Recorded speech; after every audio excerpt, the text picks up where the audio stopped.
फिर दोबारा से हार्ट में जाते हैं, वहां से पंप होकर पूरे शरीर भर में फैलते हैं और पूरे शरीर भर को ऑक्सीजन प्रोवाइड कराते हैं, जिससे टिश्यू जीवित रह सके, एनर्जी बना सके। असल में रेड ब्लड सेल्स के अंदर एक बहुत ही स्पेशल किस्म का प्रोटीन पाया जाता है, हीमोग्लोबिन, जो फेफड़ों में जाकर ऑक्सीजन से बाइंड हो जाता है और फिर वहां से ऑक्सीजन को कैरी करके पूरे शरीर भर में फैलाता है। हीमोग्लोबिन में ये जो हीम होता है ना, वही आयरन कंटेंट होता है, वहीं से ऑक्सीजन बाइंड होता है। देखिए, रेड ब्लड सेल से संबंधित एक बीमारी है जिसे एनीमिया कहते हैं। ये एक ऐसी बीमारी है जिसमें हमारे रेड ब्लड सेल्स में हीमोग्लोबिन का निर्माण ढंग से हो ही नहीं पाता है। दरअसल हर एक रेड ब्लड सेल्स के अंदर लगभग 27 करोड़ हीमोग्लोबिन होता है और हर एक हीमोग्लोबिन में 4 हीम ग्रुप होते हैं, जो कि 4 ऑक्सीजन को अपने साथ बाइंड किए रहते हैं। ये जो हीम है, दरअसल ये आयरन से बनता है, यानी जो हम भोजन में आयरन खाते हैं उससे बनता है।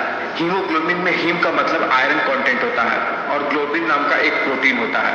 ग्लोबिन प्रोटीन दरअसल ये हीम आयरन कंटेंट को अपने अंदर कैरी किए रहता है। देखिए, होता क्या है कि जब भी हम अपने भोजन में पर्याप्त मात्रा में आयरन का इंटेक नहीं ले पाते हैं, या फिर जब हमारे भोजन में प्रॉपर विटामिन B12 की मात्रा नहीं होती है, तो होता यह है कि हमारा बोन मैरो दरअसल अब नॉर्मल रेड ब्लड सेल्स का निर्माण करने लगता है, जिसे मेगालोब्लास्ट कहते हैं, और ये ऑक्सीजन को कैरी नहीं कर पाता है। देखिए, मैं आपको बता दूं कि हमारा जो रेड ब्लड सेल्स है ना, ये हमारे बोन मैरो में बनता है। इसीलिए तो कहा जाता है कि बोन हमेशा हेल्दी रहनी चाहिए। कुल मिलाकर एनीमिया का मतलब यही होता है कि हमारे शरीर में ऑक्सीजन की डिलीवरी पूरे शरीर के हर एक टिश्यू में प्रॉपर ढंग से हो ही नहीं पा रहा है, और ऑक्सीजन को डिलीवर कराने के लिए ये जो जरूरी रेड ब्लड सेल्स हैं, ये अपना काम ढंग से नहीं कर पा रहे हैं। और ऑक्सीजन को डिलीवर करने के लिए ये बहुत जरूरी है कि रेड ब्लड सेल्स अपना काम ढंग से करें, उसमें पर्याप्त मात्रा में हीमोग्लोबिन का निर्माण हो जो ऑक्सीजन को कैरी कर सके।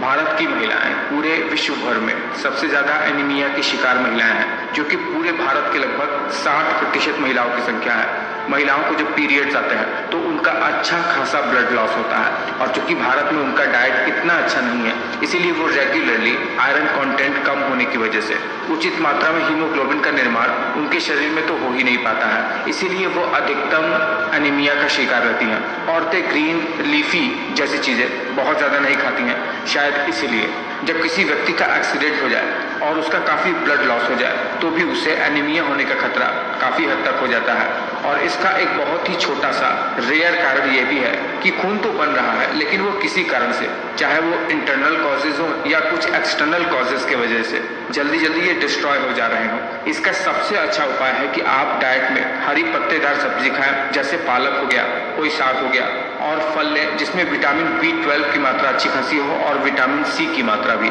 आप इस प्रॉब्लम को बहुत ही आसानी से हैंडल कर लेंगे। उम्मीद करता हूं कि एनीमिया को बहुत ही साधारण से शब्दों में आसान